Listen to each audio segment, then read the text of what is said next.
Hey, how's it going? It is Wednesday, June 17th, and this is the Morning Star Drive on 117.8. We're on YouTube, so make sure to subscribe, follow us on SoundCloud, and make sure to support us on Patreon. Today, we're going to get some coronavirus updates, business talk by Tim DeHaan, and he's going to go over personal finance, and a look into the Tuesday morning message.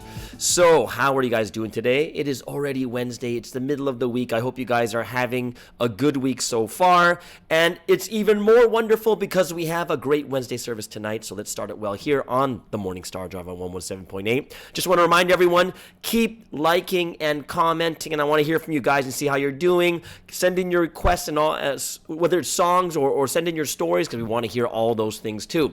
Remember, this week's Sunday edition, I interviewed Lilia Hamann from Germany. So make sure to catch that interview. And also next week, we're going to be meeting a member from Canada, Steve Handy. He's a YouTuber and his channel is Truth on the Go, which gives you a core principle in 3 minutes. He's also a church rep for the church in Vancouver. So everyone look forward to this interview as he talks about his life in this history. All right, so that brings us into the featured artist of the day. Who is it today? It is Aiden Verity. She got a brand new song that just came out. It's called Count on You. And this is crazy because the song comes from a contest. It was like a 24-hour, I forget how long it was. You're going to hear the intro from her. And it's a contest where they give you bits and pieces that need to be in the song. And she has to make a song according to that. But she has graciously given the explanation. So we're going to hear that explanation first before we hear that song, Count on You. And the second song we're going to hear is also from Aiden Verity from Studio 316. And this song is from Mariah Henry. And that song is called Until the End. Okay, so let's first listen to the explanation behind the song that we're going to hear today. That it was from a contest, right? So let's listen to that explanation.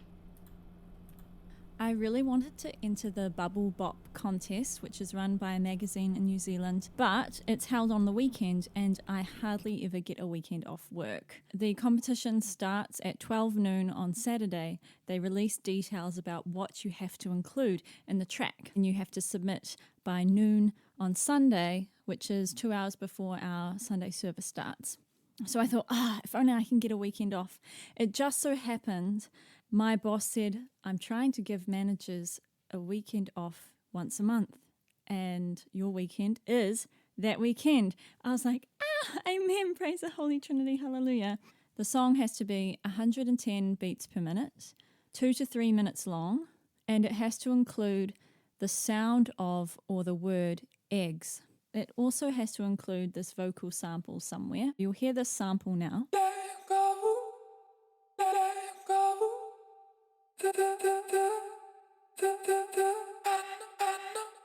Seeing how it had to have the word eggs, immediately it came to my mind the scenario of a waitress at a diner asking a handsome customer how he likes his eggs.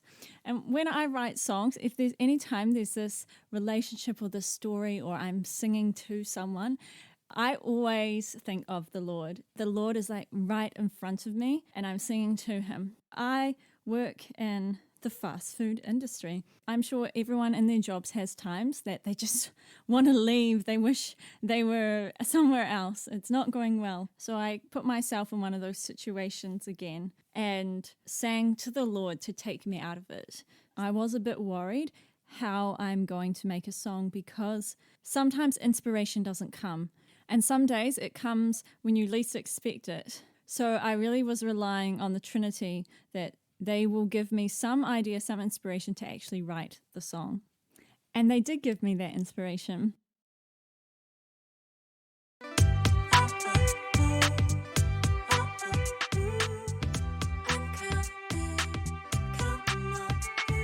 Trapped in a uniform, asking how do you like your eggs? Trapped in a world where everything is yellow and red. Babe, I'm gonna be a little bit late. Can you meet me up by the car? Let's go. Let's go. Let's go. Take me somewhere far. I'm counting on you to get me out of this mess. I'm scrambling something else to do with the stress. Hey, babe, let me jump into your getaway car. Let's go, let's go. Take me somewhere far. Let's go, let's go. Take me somewhere far.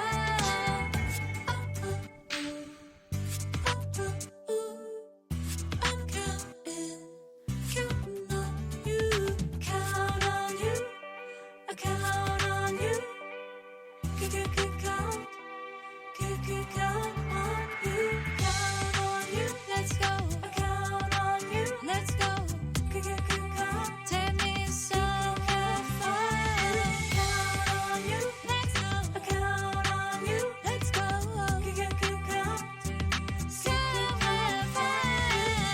Count on you, let's go, count on you. Let's go, take me somewhere on you.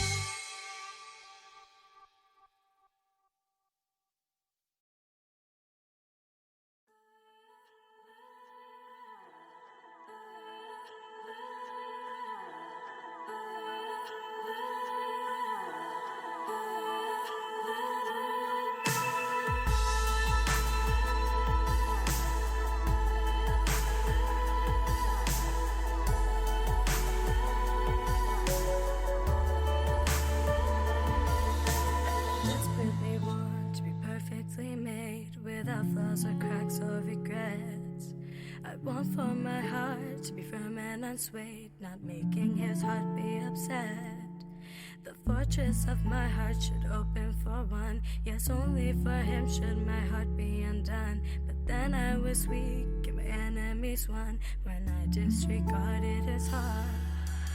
But I will surely not give up until it is complete. Regardless of how long it takes, I'll not accept defeat. For whether it takes my 4 merely days, or forever I'll work in a myriad of ways. The end which exists, and I know I will raise my level, and it will be joy. I just want to make myself really hate you, for only then am I quite safe.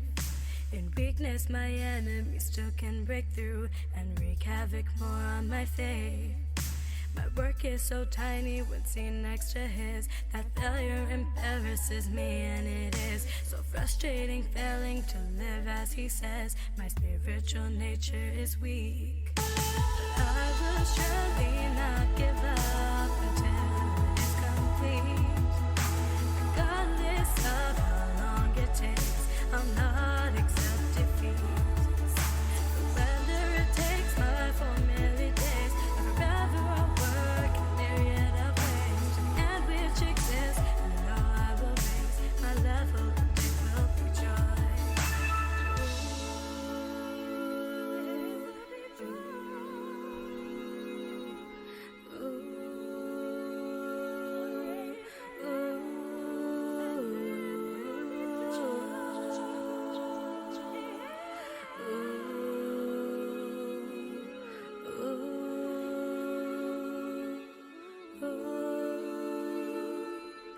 This time I will do it, I promised I would. No longer will partially do. I'll make myself how I've been taught that I should, 300% with the truth. The end, it is strong, it is perfect, complete. And when I am flawless and sin obsolete, then I will be worthy, and then we can meet forever, and I will not fall. I will surely not give up until it is complete. Regardless of how long it takes, I'll not accept defeat. But whether it takes my life or merely days, or forever I'll work in a myriad of ways to the end which exists, and I know I will raise my level, and it will be joy. I will surely not give up until it is complete. Regardless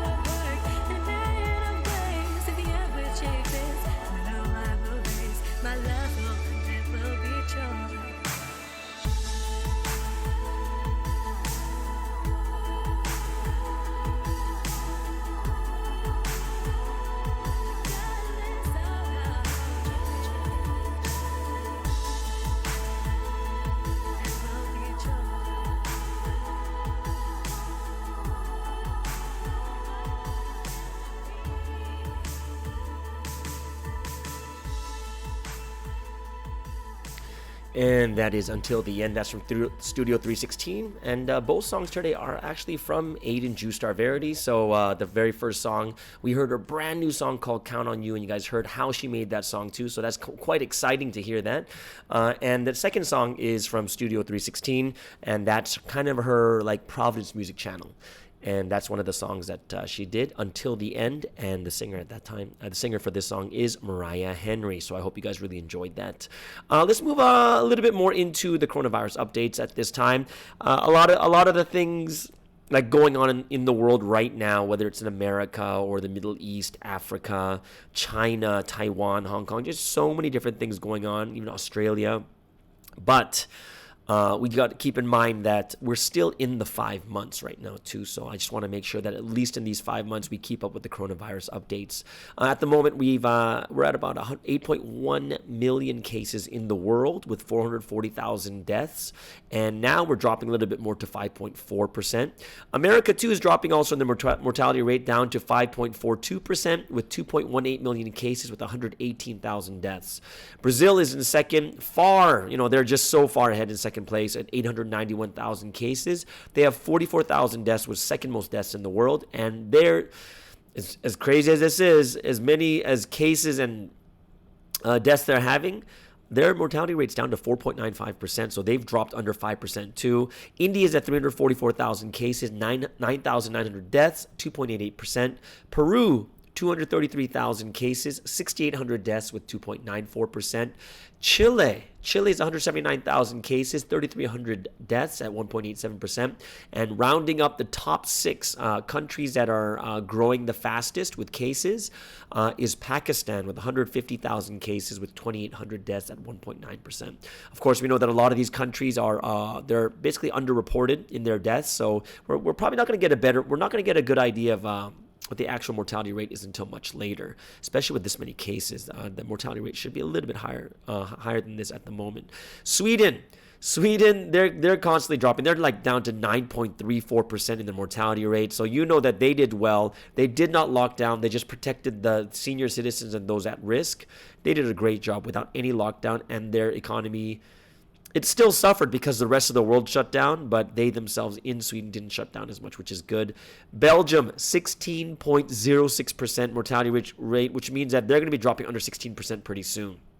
When you look at yesterday and all the cases that happened, Brazil went back to number one at 24,000 cases, which is not too bad. They're not up at the 30,000 they were before. The U.S. is just normal where they were before at 21,000 cases at 1% growth.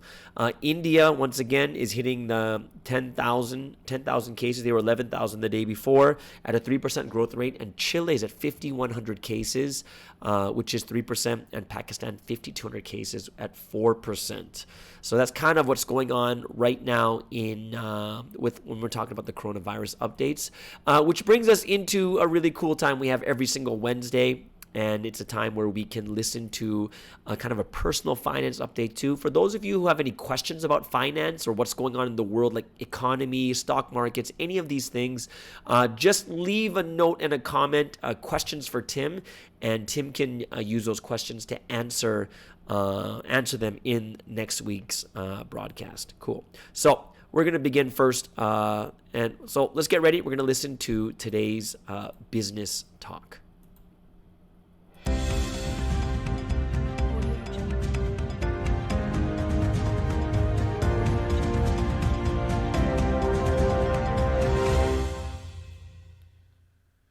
Hello there.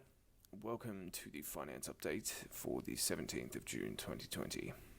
Today we'll talk briefly about some hot tips on personal finance. It's important to have good financial education because money plays a pretty important role in our lives, whether we want to admit it or not. Most financial experts will agree that there is a simple principle to taking control of your money, which is based around spending less than you earn. The key to financial control starts in the mind.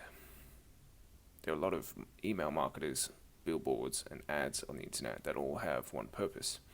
They all want you to spend your money on their product or service. They prompt you to spend more. It's important that we develop the mental strength to overcome such temptations and to overcome our impulses. As mentioned in a previous update, it's important to separate between our needs and our wants. People who are good with money generally understand that they need to keep their expenditure in check and their incomes healthy. If we're constantly buying things that we don't need and spending in ways that aren't optimal, we will continue to deplete our financial storehouses and often find ourselves in stressful situations. A great way to understand your spending habits is to do a personal budget, as mentioned before, to understand your income and expenses. If you do this, you'll get an idea about how much money you'll have left over each period, whether that be a month or a week. And with this figure, you can do a few things. You can spend everything and wait until your next paycheck, or pay off outstanding financial obligations, or set a savings goal, or put a percentage of your income into investments that will generate income over the long term, and spend the rest on yourself or whatever you like. So this list is not exhaustive, so there are other options that you can add for yourself in here. So let's say that I do a budget. I know that I need to overestimate my expenses and underestimate my potential income. I realize that I'm spending too much on eating out at fancy restaurants, so I decide to buy healthy food from the store and cook at home. I come up with a figure that I can save $100 a week. Provided that I stick to my expenses plan, I can do various things now. I can 1. Give into the advertising that I see on the bus and tell myself that I should reward myself for doing a budget and spend all of that $100 on clothes and add to my already growing and quite sufficient collection of clothes. Or I can put $20 into my investments account, $30 into my long-term savings account, and put $40 into paying off my debts. By working with figures and sticking to them, you can set goals. Let's say, for instance, you need to save $2,000 by the end of September. That means I have 11 weeks to reach my goal. If I divide 2,000 by 11, that means I need to put away $182 a week until the specified date. Sometimes it may be a little more, sometimes a little less, but if I stay on track, I will find myself achieving the goal by the set time, unlocking self-esteem, confidence, and the good feeling that comes from achieving my goals. It is important to mention that where possible, it is good to take care to ensure that you have a backup fund in case of emergencies. This is one thing that has been mentioned in the Word. Usually it's around 1 month to 3 months worth of pay. Some people even go to the extreme of having an entire year's salary or savings stowed away for times of need. That's all for today. Wishing you a productive week filled with precious realizations.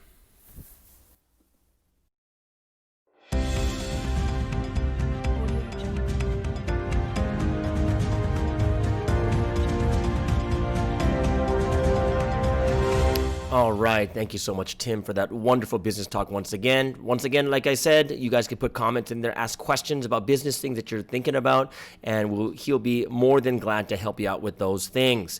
Cool. So what that brings us to right now is a time of praise and giving glory to the Holy Trinity, Thanksgiving, especially for this week. The 2 songs we're going to sing today, the first one is Now We're Going Ahead, right? Get something a little spicy and, get the mood up a little bit. And also the second one is a song that I haven't heard in a long time. It's called Together with Time. So I hope that all of us here can really just get together and just really be able to sing and praise to the Holy Trinity.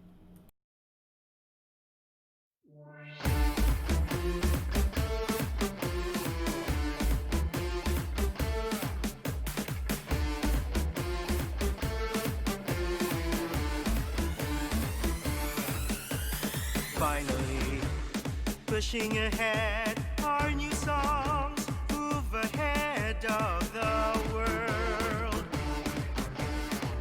Those worldly songs are now fading behind us. They're behind, falling even more towards death. God gave the melodies, the Spirit gave the words and lyrics. So I became the singer, and I sing the new songs.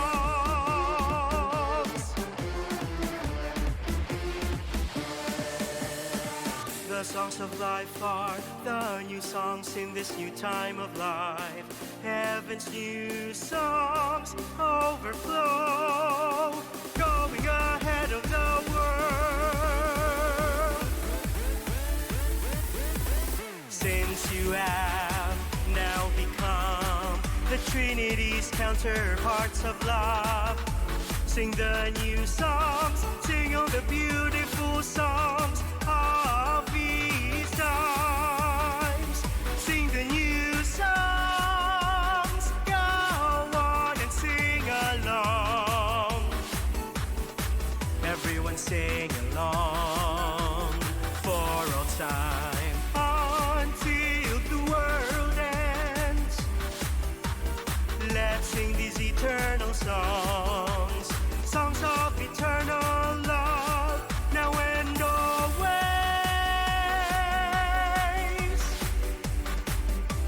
Let's sing the new songs.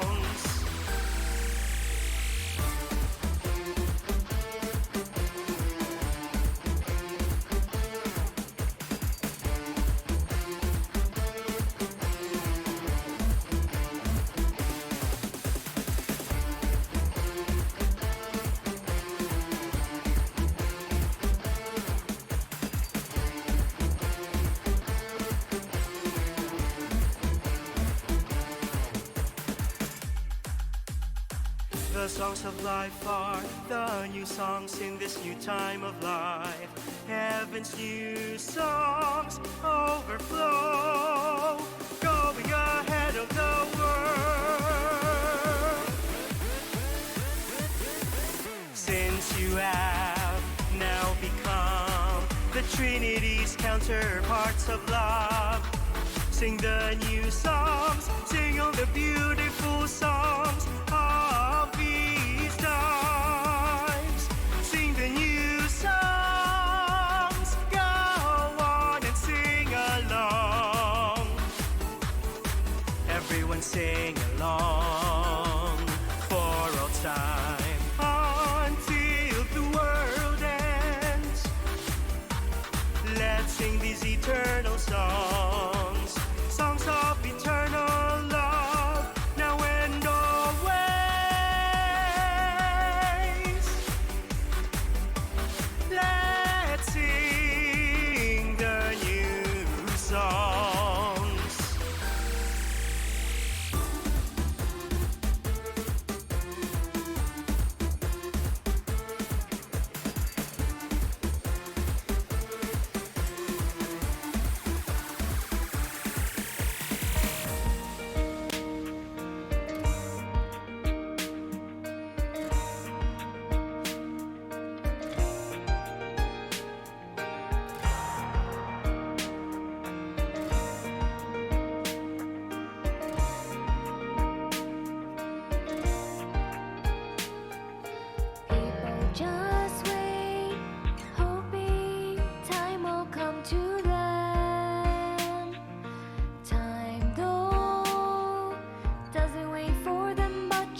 seasons change, winter then spring. When time arrives, you will see everything is fulfilled. Heaven and earth are also waiting for time. You must know too, you must know and act with time and let body and spirit gain.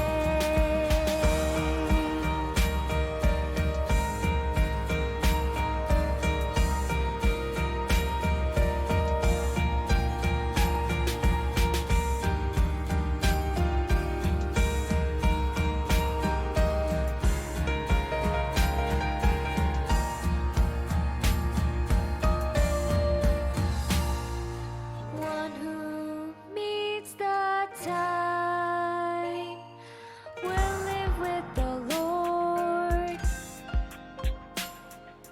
loving the Lord. Life is ideal, rapture of love, heaven and earth, city of gold. There will live forevermore.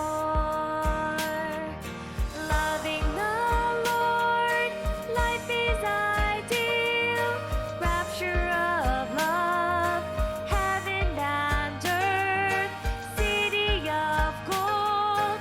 There will live forevermore.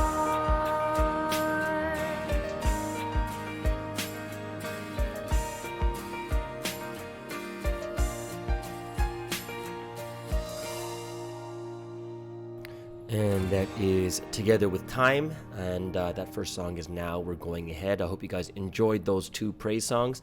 Together with Time, I don't remember ever hearing that song in English. I think it's the first time I actually heard it. Great song. And the instrumental, just the music composition is so good. So I hope you guys enjoyed that also.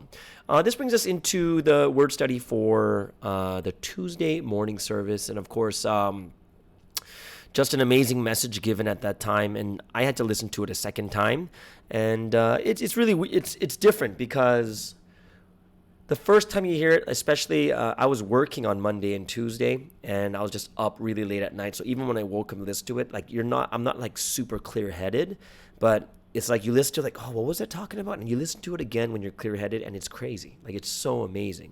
Like of course, we should be that awake in the pre-dawn, but sometimes, we have late nights or we're working or projects or whatever these things that happen.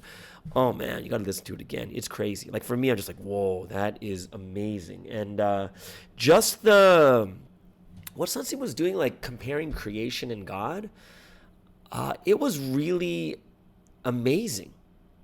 Like starting with the value of creation, because we all know the value of fire and water. It almost sounds like Captain Planet. Fire, water, earth, air. You know what I mean? It's like it almost sounds like that. But he's like, well, hey, do you guys know how valuable water, air, food, fire, these things are? And it's like, it's so precious. You couldn't understand how valuable it is. And the only reason you don't know the value of it is because it's used in such a common way. Right? And it doesn't mean that, it's because we're using it wrong. It's just that all these things are part of our daily life. It's used in a common way.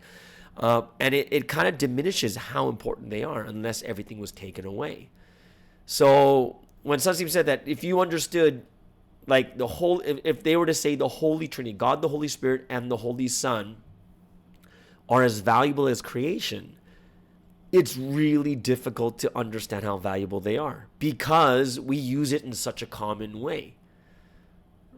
Right? It's not saying like all of a sudden we have to use it better, because we use it to wash dishes, we use it to drink, we use it for this, we use it to wash our cars, right? We use it to grow plants and all these other different things. It's just that we don't actually see how amazing, like even when you water plants, we don't see how it waters a plant. We don't see how it makes it grow. Even when we drink water, we just drink water because we're thirsty, but we don't drink water because it is the most amazing thing that we've ever seen, kind of thing, right? We just don't. And the value is very, very hard to see. And the only way people begin to really value it is when they suffer, when they don't have it. Like there's a drought, there's a famine. Imagine there's no drinking water left. Can you imagine how much people would value water? Imagine that there's no food. Imagine if we couldn't use fire, like we couldn't cook, we couldn't smelt ore or, make metals with the fire. Like, can you imagine? So there's pain, imagine pain from hunger. Imagine the pain that happens from, what was the example he gave? He said, imagine the pain from not breathing. Like you wouldn't be able to bear it after a minute. And the whole thing was how precious creation is, but like God is way more precious. And he's the one that created everything. Like you can never make anything greater than what's the creator, right? Creation will never be greater than creator. And it's like imagine if God got rid of all these like creation things like air, food, water, fire, all these other different things, right? Then people would value it. Even those, and here's the interesting thing. There's a concept that he brought up was very interesting is why did, if you don't value it, it's kind of like human beings have that type of mentality, right? It's like, well, if you don't value it, I'm getting rid of it kind of thing, right? It's like, well, if you're not going to use it properly, I'm not going to even bring it kind of thing, right? And that's what human beings do. It's like, if you're not going to value it, then I'm not going to bring it. You're not going to even get any of it kind of thing, right?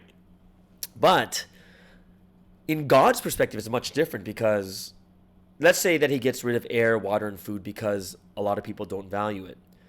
But then if he gets rid of it, then what about the people that do value it? They can't use it. So it's hard to just take it away because even those that value it wouldn't be able to use it. So instead, the way that God deals with it is just people who don't value it, they're paid according to what they've done. And he says it's either spiritually, like eternal suffering, or you suffer for your entire lifetime on the earth. So that was kind of scary, like, wow, if you don't value it, then you will suffer eternally or you'll suffer for your entire lifetime. And it kind of makes sense because if you don't value it, you may not use it properly or use it right. So the person, he said in the message that the person who doesn't value the Holy Trinity, you don't understand how much suffering there is from not valuing the Holy Trinity. And it's the same as not valuing creation. And it's like, yeah, people are so dumb and so foolish because you can't sense these spiritual things. And honestly, it's true because spiritually, some of us, at times we're just spiritually dull. And we can't feel that spiritual pain. You can't feel it in your spirit sometimes, right? But the thing that was really mind-blowing is when he talked about how babies are in the stomach of mothers and they're connected. They're one. But it comes to a point where they become independent from the mother and they won't feel the same pain as the mother, right? But the thing that was mind-blowing was like, yep, even the body and the spirit, the spirit reaches a certain point. Spirit goes somewhere. They're separated. Can go somewhere else and you have no idea what the spirit's feeling. And for us, like especially when it comes to those who are raptured, we have no idea how joyful, how amazing it is, right? We just don't. We don't know how amazing it is, the experience that our spirits are having in the Golden City right now. Not even just the pain. We don't even experience like the good stuff about it. But that thing blew my mind is, eventually your spirit grows to a certain point and it leaves your body. I'm like, what? I thought the body and spirit were one all the time. I said, no, spirit grows up and lives separately from the body. And when it lives separately, you're not going to feel the suffering of the spirit. You're not going to feel the joy or the suffering. This is why you don't know where the spirit is and you don't know where it exists. And I'm just like, whoa, that is so crazy if you think about that. That was almost like I felt like it was a seal that was broken at that time.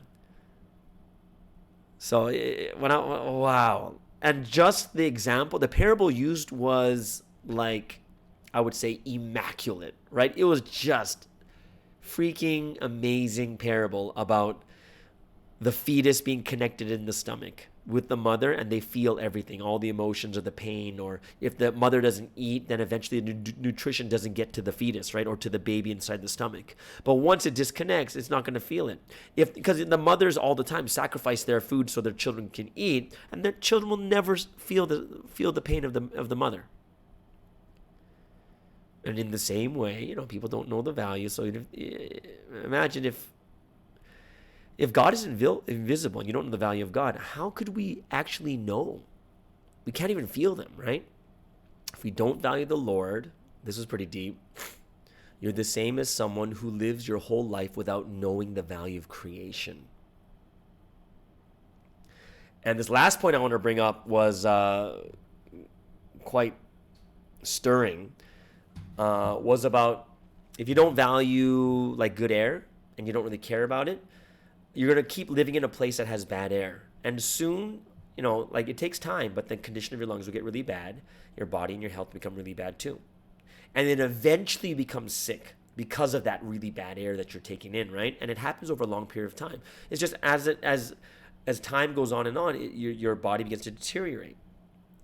So if you don't leave the city where the air is bad, and you only leave like every once in a while to a nice place, just for a brief while, it's like you cross the desert just to get some water when you're thirsty. That's like, wow. And then this is a rule for all of creation. If there's a problem and it persists, in the beginning, your body, or you can handle the problem, but as it goes and persists for a long time, you can't handle it anymore. It's like you're living with bad air quality, and in the beginning, your body can handle the bad air quality, but if it keeps persisting over and over and over again, what happens is eventually you get sick and you can't handle it. We can survive the problem for a while, right? Survive the problem for a while, but eventually you can't handle it. So if you do it for a long time, then it turns out bad. And just like that, it's just like food left out. Like this was a really great parable. He's like the master of parables. Because I'm a lecturer, so I'm always thinking about parables. Like these parables were masterful. It was like a master class on how to make parables to help us understand concepts. He's like, yeah, just think about it. You leave food out there, eventually it gets bad. You leave it out there long enough, but in the beginning you can eat it. Right? It might not taste as good as fresh food, but you can still eat it. And it's like, oh, it tastes a little bit. But once you leave it out there for a long time and it gets bad, you can't eat it anymore, right? You just can't. So I was listening to that like this is a master class on how to use parables and how to make parables. And I bet you he probably thought of those things on the spot. Because he knows parables, so he's like the master of parables. So I hope you guys can listen to this. Those of you who are lecturers, you got to listen to this lecture again because it was just parable after parable after parable after parable. It started with the parable of creation, and you think the whole thing is about creation. Then he's like, well, how valuable is God? And he just catapults off that understanding how valuable creation is. He catapults off that so that we would understand how valuable God is. So I was very, very grateful and thankful for this message. And I hope that you guys, too, keep studying. Keep looking at the message. Look at how deep it is. Write journals. Write notes. Copy those parables. These parables are so amazing. They really are. All right. And that brings us to the time, a very important time. It's a time for the song of choice. And this one was requested from Jasmine 10. I'm actually not sure. Jasmine 10. I know Jasmine. I know like 3 Jasmines. And the Jasmine 10, is this from Malaysia? It's from Singapore? Is it from Taiwan? I'm not sure.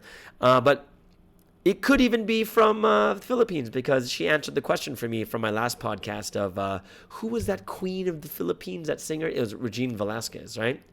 And she's an amazing singer. She's like 50 right now. And she's still like the queen of the Philippines. She's amazing. Amazing singer.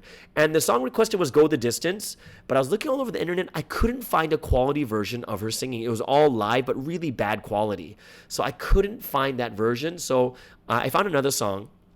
Sorry, Jasmine. I just couldn't find a good quality version of Go the Distance from Regine Velasquez. But I found her most recent song.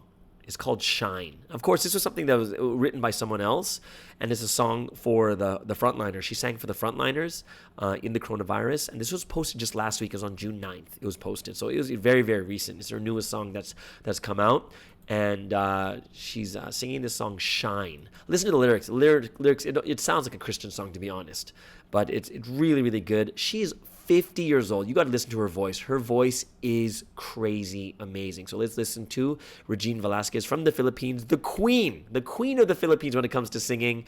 And the song is going to be Shine.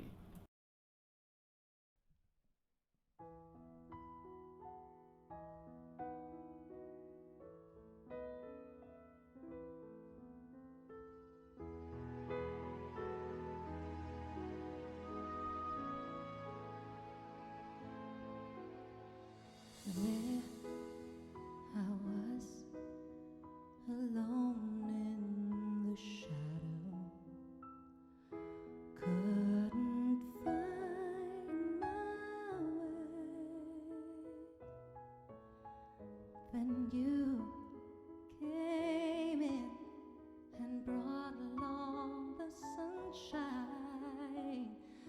Now you're here to stay, and you make me shine, shine like the stars in the heavens. Shine, shine, you keep me shining through. Shine, shine with the light that you've given. It's true. I'm shining on all because of you.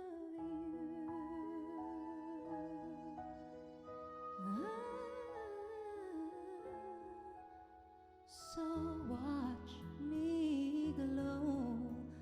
A light shines within me. People ask me why,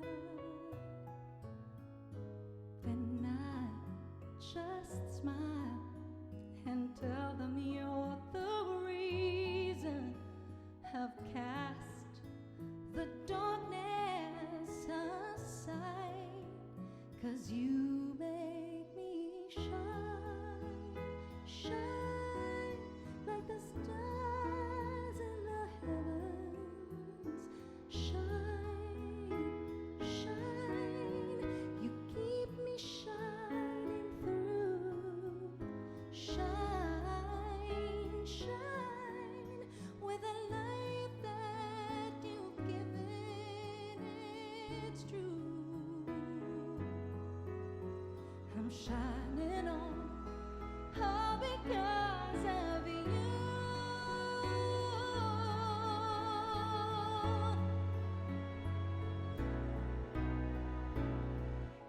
Like a ray of light coming through the night, bright as the stars in the sky. See how I shine, shine,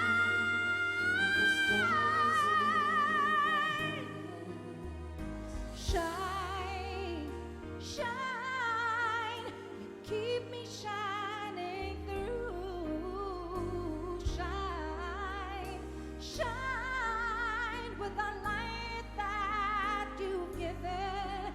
It's true.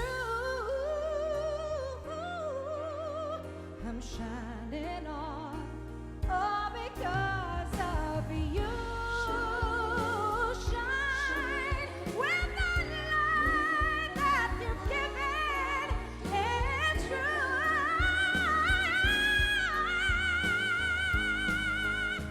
I'm shining on all because of you.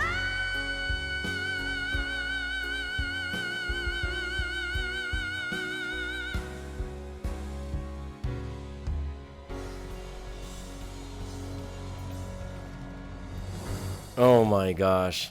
Oh my gosh. Did you guys hear that? That was crazy, right? She's 50 years old and she's singing like that. And she's considered one of like the pioneers. Well, I don't even know if like a pioneer. She's just an amazing singer, like one of the first. They say that she's like the queen of like the box office, the queen of singing, the queen of everything in the Philippines. And she's so amazing. I know because I've seen some of her concerts before just on YouTube. And yeah, she's definitely the queen. And 50 and she still sings like that. Yeah, she's the reason why there's all these other Filipino singers coming out. And there's one time I saw her singing with Brian McKnight. Brian McKnight's like, you're the best singer I've ever sung with before. And, you know, that's huge coming from Brian McKnight also. But I hope that everyone got a lot from it. And this means we're going to move on to a very important section, which is people keep asking me about, hey, when does the next series come out? And it comes today. Today's is the third series, right? It is the third one, right? Right. So I got some fun song for this one too. And this is part 3 of the series I'm doing about my time when I met Sunsim in in Paris, France in 1999 in August. And this is not even a year into Providence. And those of you who didn't hear it, Monday's got series, Monday and Tuesdays is part 1 and part 2. And I'm going to continue on, right? So part 2, what happened was, you guys know it, 5 hours. Pretty much, I'm strutting my stuff back at the hostel like, yeah, 5 hours, right? And I look at the Japanese members like, yeah, only 3. And so, that basically became the best trip of my life. Like, by far, the best trip of my life, right? Because you got to imagine how, that's an emotional roller coaster right there. Like, we can't see it, we can't look at him, we can't take pictures with him. Then all of a sudden we pray, we meet him for 5 minutes, it becomes the best trip of our life because our prayer was answered. And then, I hear about Japan, like, meeting for 3 hours, and then it's the worst trip of my life. Like, oh, what about us, right? Being that immature, less than 1-year-old at that time. And then we meet him for 5 hours, and it becomes the best trip of my life, right? So it's become the best trip twice. Okay, so what happens next is, obviously with all the members, we go out sightseeing everywhere. Sightseeing, meeting, and sightseeing, and just, can you imagine me being on that high and then being next to me, like that joy overflowing and oozing onto everyone else? Yeah, it was so good. Because after that, trip is like, basically, I dropped the mic on that trip because now it's the best trip ever. Now, 3 of us, once again, we're like, hey, you know what? We got to go and, let's see. And I thought to myself, I was like, hey, we should ask on our last day before we leave if we can go and say goodbye to him. Right? So, I remember that story, 70 days of fasting in the mountains. And when he came down to his brother's house, brother ate in front of him and then wouldn't give him any food. And Sunstein was like upset for like years, like for decades. And then finally he asked his brother about it, and the brother's like, why didn't you ask? Why didn't you ask, right? And he says, you got to ask. So I thought, you know what? We should just ask because, that's what he told us. So I go, hey, you mind if we go and we have, and I said it before we even bought a gift. I'm like, we have a gift for him, and we like want to say goodbye before we leave. So can we? And he said yes, and we're freaking out again. Because now what happened is the best trip just turned into the best trip with the cherry on top, right? It's like whipped cream with ice cream with like nuts and sprinkles, and then the cherry comes on top as we get to see him right before we leave. Craziness, like literal craziness to the point of crazy times crazy, which is so crazy, right? So we're like going, oh my gosh. So now, because I told them we had a gift, the 3 of us have to go out and find a gift. But you know what? We don't care, because why wouldn't we want to give him a gift, right? Go around, and what we found out at this time is, like, at that time there's the soccer team there called PSG, and of course Sunstein loves soccer. So PSG just came out with these new uniforms. Everyone loves them. And it's like this. It's like the sponsor at the time was Opel, like a car company. It was like a white stripe in the middle. It was gray and then like blue, and we're like, whoa, that looks fresh. So we went out, and then we bought the uniform, his size. We found out his size. We put number 7 on it, and we just wrapped it up into a gift box, everything else. Like, we took it to a fancy department store to get it wrapped up really nice. We're like, yes. And then the day before we leave, we're like, yeah, this is it. And someone picks us up, takes us to his apartment. And, we're just crazy excited. And we're like, yes.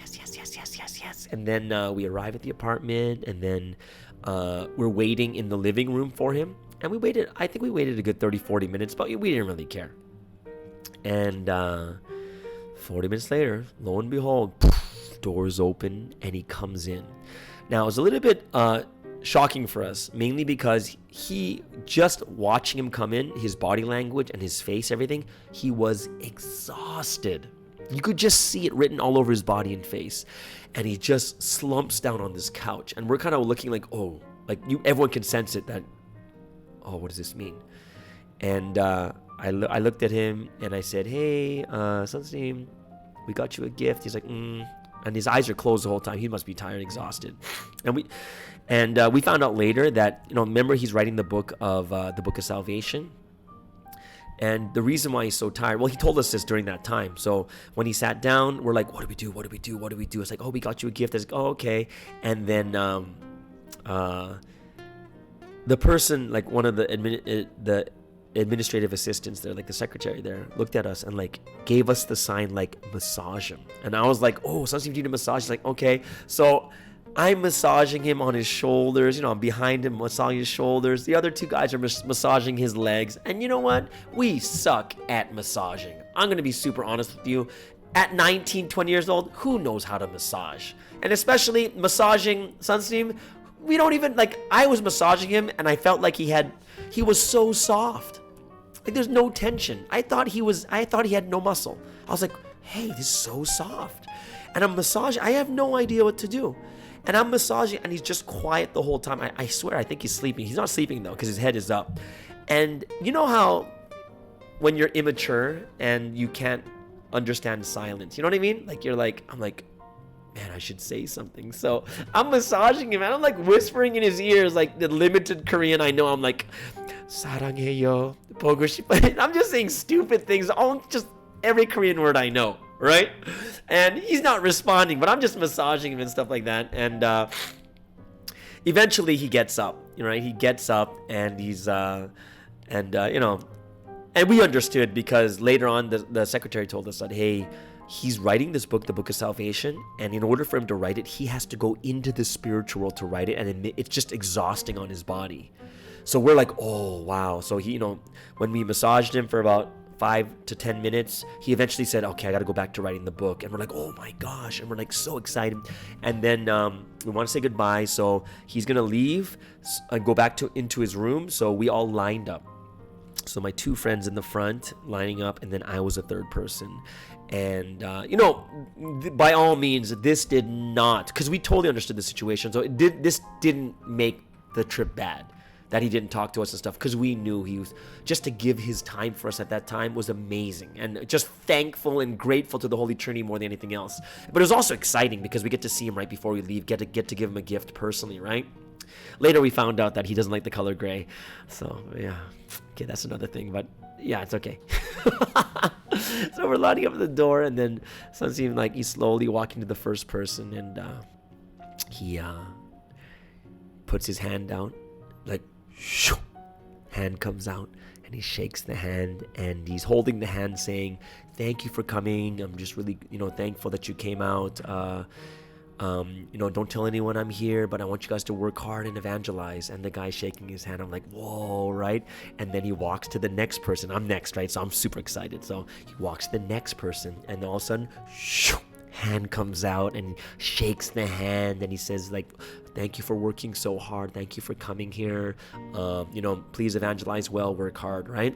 And then now my heart is like pumping like crazy because I'm next, and I'm like, what the heck do I say? I used all my Korean on him during whispering in his ear at that time. What do I say? So I'm getting super nervous, right? Like crazy nervous.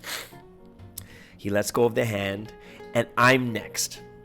And I'm just like, all right, the time has come to say goodbye, right? And he walks towards me, right? He looks at me, and then he just passes by. I was like, whoa! Like, I was ready to put my hand out, but he looks at me and just walks by without saying anything. And he just walks by, and I was like, what the heck just happened? I was freaking out. I was like, what? And I'm like, did anyone see that? I'm like, what the heck? And then I looked at my two friends. I'm like, hey guys, did you see what just happened? And these people aren't helping me out because they just shook his hand, and they're looking at their hand like they just touched gold or they just touched God, and like, oh my gosh, my hand. But I'm like, what the? And I was so upset at that time. And then you know what happened? Guess what? The best trip of my life just turned into the worst trip of my life. Here I am. There's only 3 people in the room. And even though there's only 3 people in the room, How could you miss me? You even looked into my eyes and then you just walked by me and you didn't, this is what was going through my head. I was angry. I'm serious. I was so angry. And I was ready to do something like crazy. Like, what the heck? And I said to my friends, did you guys see that? And they're like, no. And they kept looking at their hand like, they didn't even care about me kind of thing. And I'm going to tell you straight out, that was the worst trip of my life. It became the worst trip of my life. Ever. Right? Because think about it. Less than a year in Providence, how could you not be tested by that? Right? Think about it. How could you not be tested? I'm a newcomer, basically. And only, if there's 1,000, or no, let's just say there's even 30 people in the room, I can understand if you missed one person, or 2 or 5 people, right? There's only 3 of us, and you didn't shake my hand. I was angry. Right? And, yeah. And I'm going to end it here, right? Because part 4 is coming tomorrow. That you're going to hear probably the climax, like the peak of the testimony will be tomorrow. But this is how I spent my last day in Paris. You know how Sunseam says, like, the end is important? The end is important. The end is, you have to be strong in the end. The core is at the end. Well, that was my ending, and I was livid. And I couldn't I just forgot everything else before that. I forgot everything before that. Like, of course, there's some good points that I wanted to bring up. Number one is, you should ask. Just like that story that Sunseam gave, 70 days fasting in the mountains. If he just asked, he would have got it. And for us too, one of the great things that happened was we asked. And since we asked, we were able to meet him before we left. No one else saw him. Japan didn't meet him. Other members didn't even meet him either. But we did, just the 3 of us. It was just amazing. Well, it was amazing until the end. So, I hope that you guys too, don't just look, of course, the reason I'm ending it here means that it's not going to end like this. Right, because this is a testimony. I'm not going to end the testimony as in I was tested and I never want to see him again. That's not going to be the end of my testimony, obviously, right? So I want you guys to know that it's not going to end like this. It won't, right? It's a very, very inspiring and graceful testimony that I use all the time. But I'm going to end it here. But I want you guys to know is you'll never get and you'll never know until you ask. And I really hope that all of you guys too never be afraid to ask. Why? Because if he says no, at least you asked. At least you know that you had a chance, right? Because if you never ask, then you'll never know if you could. But if you ask, and even if it's no, then you know that, at least we asked and, the situation didn't allow. But can you imagine just for that one chance where he says yes, which happened to us, right? Like, obviously, those guys left in a good mood. But you'll never know until you ask. Regardless of what you're requesting or regardless of what you think is important, unimportant, you got to ask. Because even no is better than not knowing at all.